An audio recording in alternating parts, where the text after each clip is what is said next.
What's up everybody, I'm Stella Chung and this is the Weekly Fix, the show where we round up all the gaming and entertainment headlines you may have missed this week. Rockstar has released a patch for the next-gen editions of GTA 5 with much-needed improvements. Plus, we break down the trailer for Disney's new Animal Crossing-like game, Dreamlight Valley. In the entertainment world, Netflix cancels multiple animated shows amid a very public loss in subscribers, and we speculate what the announced sequel to The Batman will be about. Stay safe out there, and let's jump into it.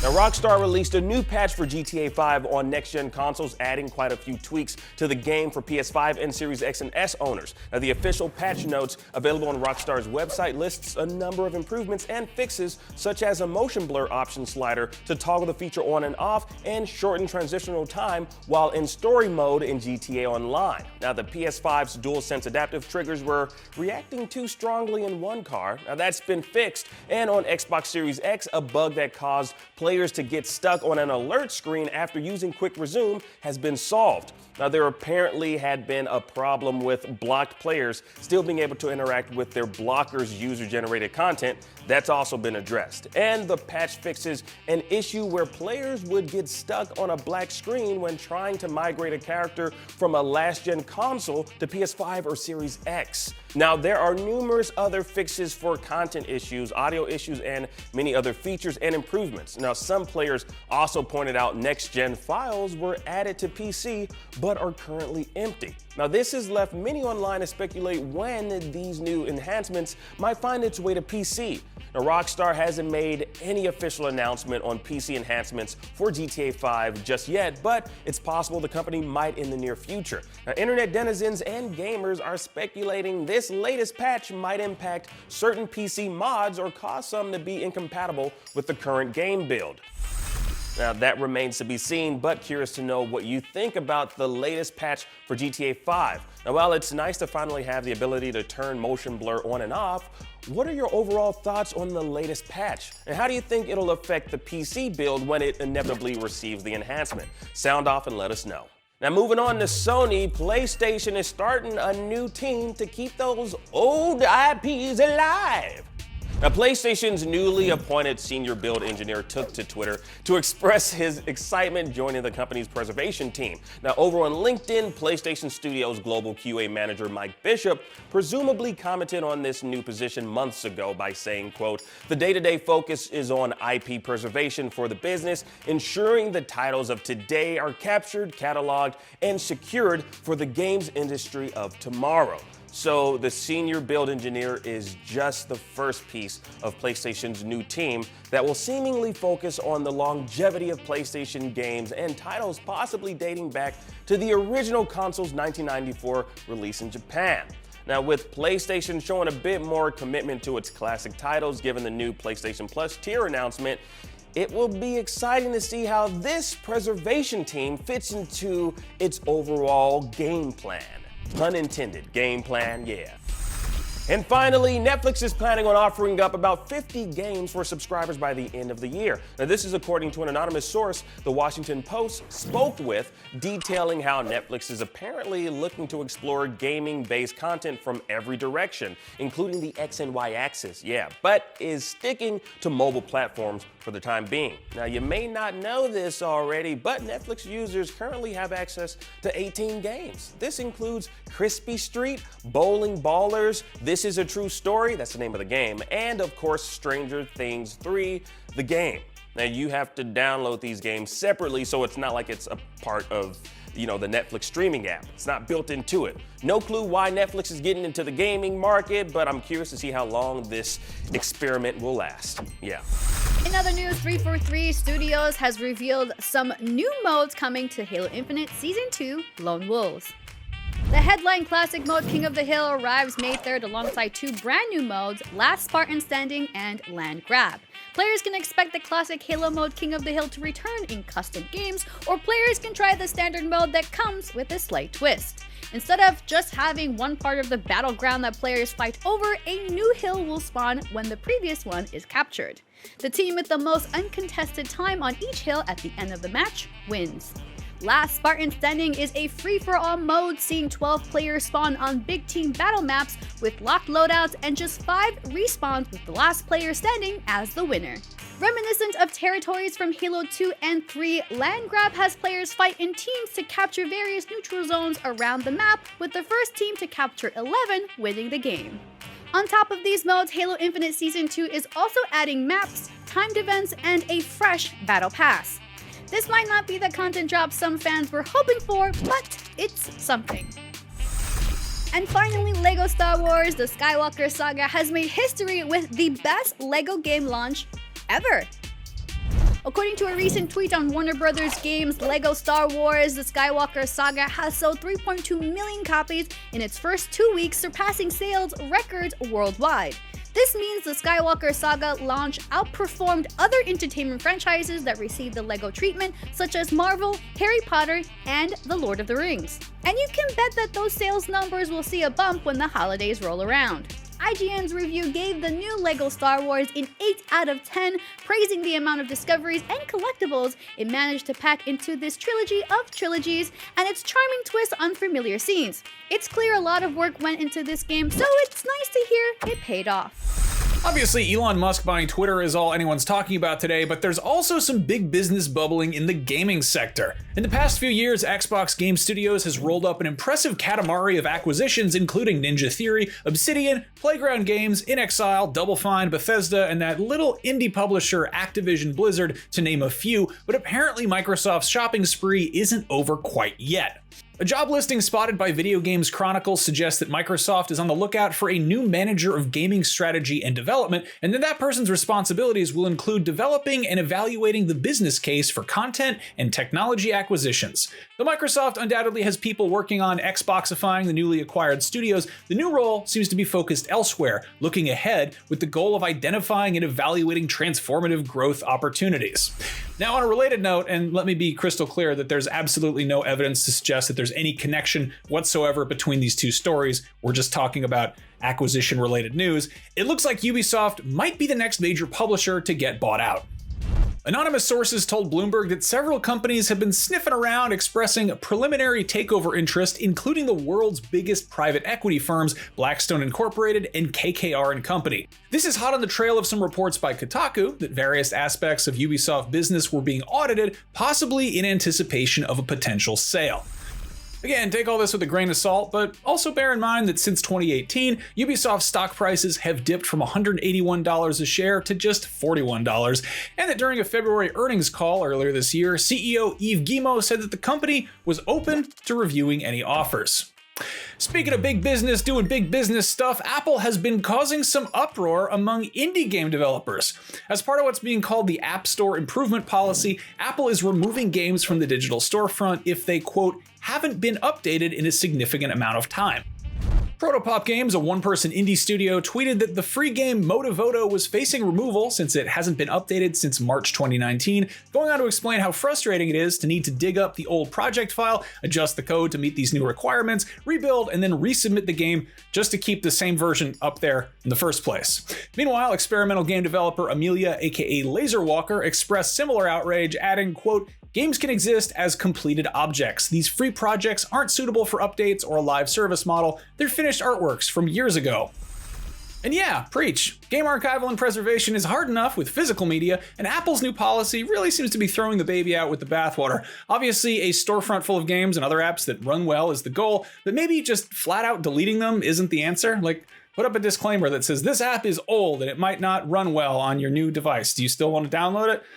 That seems like a pretty easy solution, kind of like how macOS would, ask if you want to install software from an unknown developer. Just an idea. But hey, this isn't all bad. I'm relieved to learn that the iPhone game I worked on way back in 2010 is no longer available for download. I can hide my shame. You can't download my bad spaceship drawings that I did. Now I just need to figure out how to delete this embarrassing trailer that I made. Anyway, speaking of mobile games, Blizzard revealed in a blog post that Diablo Immortal not only has a release date of June 2nd, but that a beta version will be launching for PC alongside the full iOS and Android versions. It'll also feature cross-play and cross-progression.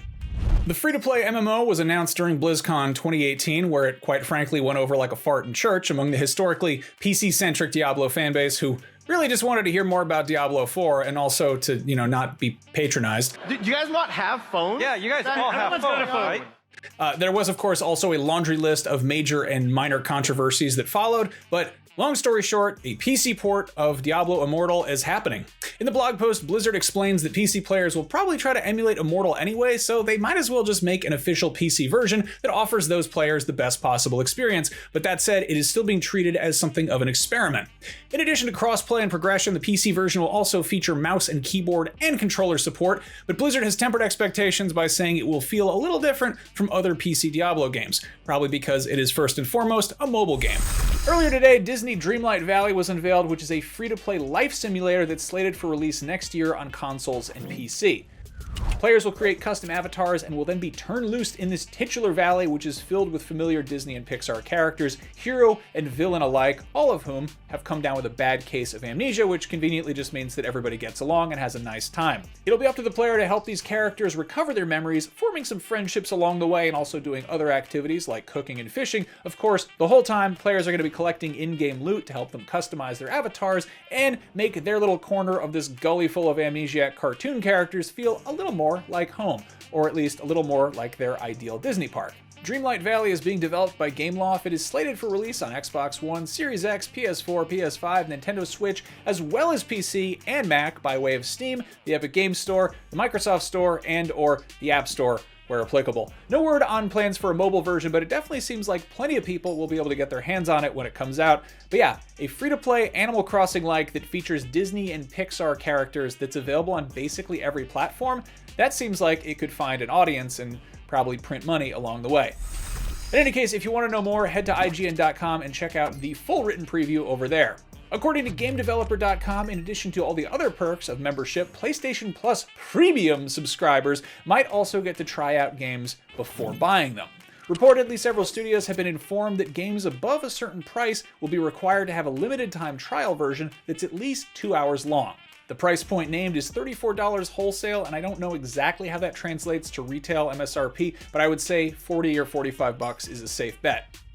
Developers will not be required to implement this retroactively for games that already released, but it seems like the plan moving forward. They will have up to 3 months post-launch to release a trial version. These trials aren't required to be custom-made, bespoke demos of each game, but Sony will be approving that type of custom demo on a case-by-case basis.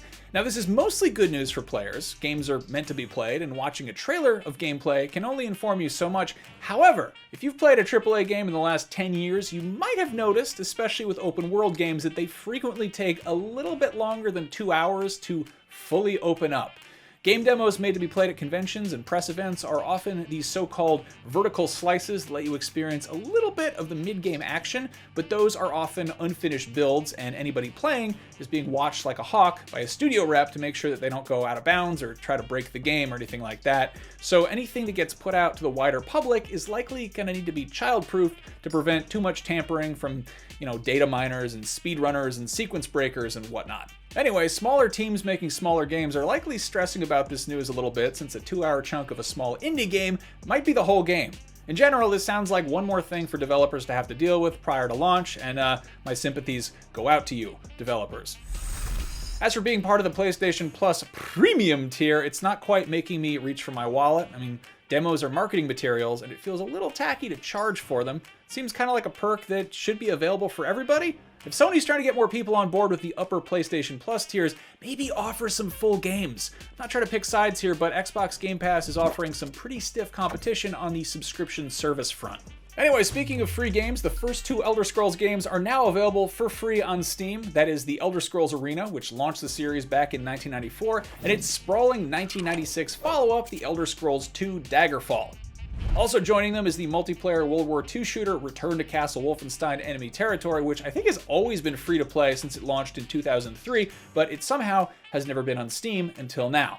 This is happening in advance of Bethesda's dedicated client being retired on May 11th, and thankfully players will be able to migrate their game libraries and any unspent funds from the Bethesda app starting today. So go forth, migrate your funds, and then go explore the lowest resolution version of Tamriel to date.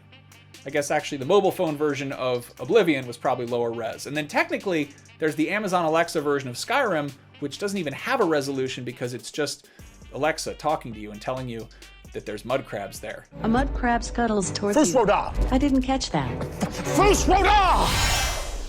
It's time to take a quick break. When we come back, JoJo's Bizarre Adventure Stone Ocean Part 2 may have had its release date leaked, and Netflix is canceling shows left and right. Stay tuned. Welcome back. Warner Brothers has confirmed at CinemaCon that there will be a future sequel to Matt Reeves' The Batman. But before that, the Netflix news train continues as they have announced the cancellation of several animated shows after revealing a drop in subscribers and their plan to crack down on password sharing. Let's hop on the train and find out some more. Now, following its highly publicized subscriber loss, Netflix is now canceling certain animated shows, putting a pause on development and firing executives. Now, along with getting rid of its director of creative leadership and development for original animation and his staff, Netflix canceled the highly anticipated animated adaptation of the Bone comic series. Based on a comic by Jeff Smith, the Bone series was announced back in 2019. But that wasn't the only animated show to get the proverbial bone from Netflix. The animated adaptation of Roald Dahl's The Twits and Lauren Faust's Toil and Trouble were also canceled, though the former will reportedly live on as a feature film. Now, what's more is that several creators have claimed Netflix uses staged data when making their point towards cancellation of shows, which many of these creators reportedly perceive as manipulated data towards justifying the company's lack of funding for animated shows or cancellation despite critical acclaim. Now, Netflix's marketing protocol for animated projects has also left creators frustrated, with promotion reportedly starting a month before release, giving the shows just a small window to generate hype among fans. Netflix animation seems to be on real shaky ground, which is a shame since it has a lot of hidden gems that are only hidden because of the lack of promotion on Netflix's end. Now, one show I discovered recently was Centaur World, which was an intriguing animated show that reminded me of Cartoon Network classics like Adventure Time and OKKO, but it only saw 2 seasons on the streaming giant, and the creator of the show decided to leave to pursue animation opportunities over at Cartoon Network. And honestly, given this news of how Netflix is currently handling its animated properties, I can't blame any creator who decides to leave. What's odd is that while Netflix is cutting back on animation, it's reportedly spending $30 million per episode on season 4 of Stranger Things. Now, with a number like that, this could quite possibly be the most expensive season of the Supernatural show to date. Now, it also goes to show you which Netflix properties the company values most. Now, this report comes to us from a Wall Street Journal article discussing the streaming giant's shift to being more cost-conscious after years of putting growth over cost efficiency. Now, according to the Wall Street Journal article, Netflix is banking on under-the-radar, relatively low-cost hits to counterbalance the big-ticket shows such as Stranger Things, which tend to be heavy on special effects. Now, the problem here is Netflix rarely gives some of these shows, these low-cost hits, as they call them, a chance to grow a viewership, typically canceling the shows that aren't a bona fide hit right out the gate. And honestly, it's no surprise coming from Netflix. But what was a surprise to many was the cancellation of Universal's Dark Universe, which kicked off with the 2017 movie The Mummy starring Tom Cruise. Of course, I'm being sarcastic. Nobody wants that. We all saw that coming. We saw that was going to be canceled before it even hit the screen. Now, including the director, Alex Kurtzman, where he reflected on the project on the Binge-Worthy podcast, calling it, quote, probably the biggest failure of my life, both personally and professionally. There's about a million things I regret about it, but it also gave me so many gifts that are inexpressibly beautiful. I didn't become a director until I made that movie, and it wasn't because it was well directed. It was because it wasn't. Wow. Well, at least, he's honest about it, and he saw some growth out of that particular project. May we all learn from our mistakes and bounce back. Now, with the Batman sequel confirmed by WB at CinemaCon 2022, the question on a lot of fans' minds is what can be expected from The Dark Knight's return to the silver screen?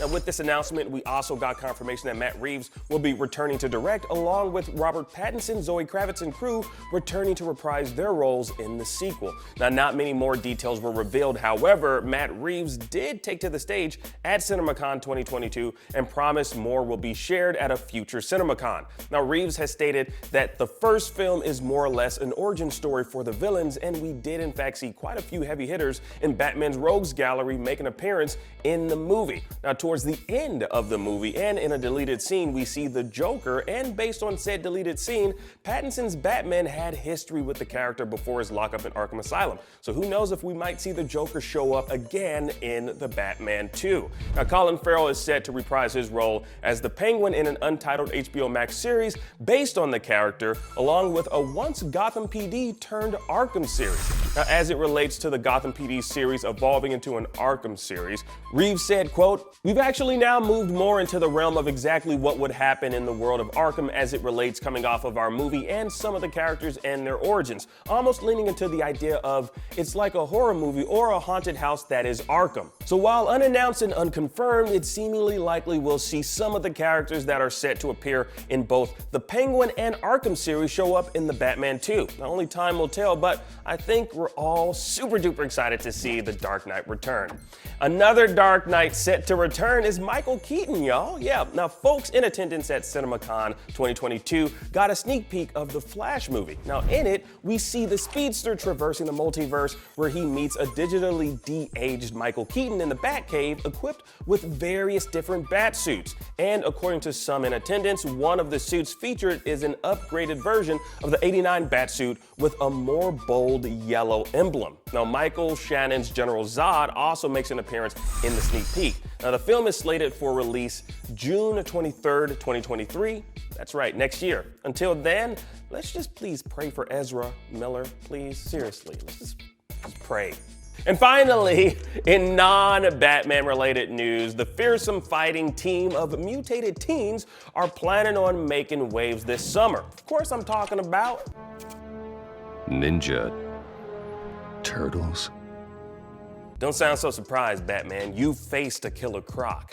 Netflix released its summer film slate for the year, and Nickelodeon's Rise of the Teenage Mutant Ninja Turtles movie is scheduled for an August 5th release. Now, based on the series of the same name, the movie takes place after the second season of the show, with a mysterious stranger from the future arriving to warn the Turtles of a looming threat they must face. Now, hopefully, this will wrap up the storyline established in the Nicktoons series. After last year's release of Part 1 of JoJo's Bizarre Adventure Stone Ocean, anime fans have been wondering when we can expect the next part to arrive on Netflix. Now, though we haven't gotten an official announcement from the streaming giant just yet, we did get word from the yearly festival Anime Japan 2022. Now, during the event that took place late March, Warner Bros. Japan was in the live stream providing viewing audiences with translations, and credible anime news leaker Sugoi Light posted this to Twitter, revealing Stone Ocean Part 2 will consist of 12 episodes and be released in September of this year. Now, while that does sound far off, keep in mind, Part 1 was released in December of last year.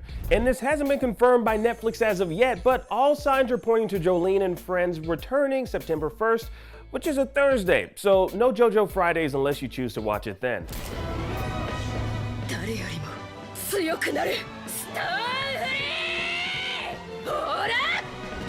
And coming off the heels of Jolene is My Hero Academia, with the 6th season of the popular shonen anime confirmed for an October premiere. Now, Crunchyroll also announced that a few lucky fans will get to see the first episode much earlier by attending the My Hero Academia Hero Fest taking place in Japan July 24th. Now, along with the world premiere screening of the first episode from season 6, the event will also include many of the Japanese voice actors from the anime. Now, as for the rest of us, we'll have to wait till fall 2022 to catch up with Deku and the other heroes.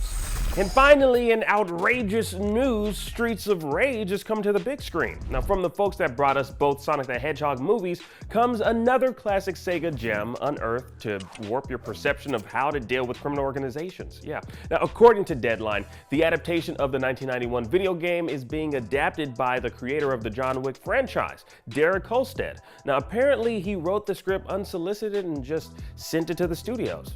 They apparently must have liked what they read because it got the green light. Yeah, hopefully there'll be many scenes with that police car just launching rockets into the air to take out criminals on the streets.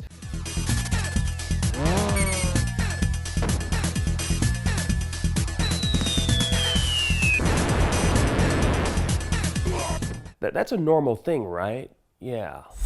North America has reigned supreme in Iceland once again for the second year in a row after OpTic took down Brazil's loud 3-0 at the VCT Masters Reykjavik. OpTic won the first map 13-9 with Crashies coming through with a huge 3K. In Map 2 on Bind, OpTic's Victor also farmed a 3K before Loud tied the score 11-11, but the green wall held firm and also took that map. In the last map, Breeze, OpTic held just as strong and FNS pulled out a 4K which gave OpTic an OT lead and secured the final map for their total of a 3-0 sweep win. This is the second Masters Reykjavik for North America after we saw Sentinels take the competition in 2021. OpTic was the oldest team on average at the event and impressed by beating out Crew, the Guard, DRX, and Zeta division to take their trophy this weekend. Speaking of North America, a new League of Legends champion has been determined at the 2022 LCS Spring Finals. 100 Thieves became the 5th team to ever win it last year, and now Evil Geniuses. Evil Geniuses beat out the previous LCS champions 100 Thieves to take their first championship title. I'm Stella Chung, and that was your Weekly Fix. We'll be back here next Saturday with more of the biggest gaming and entertainment news of the week. See you then.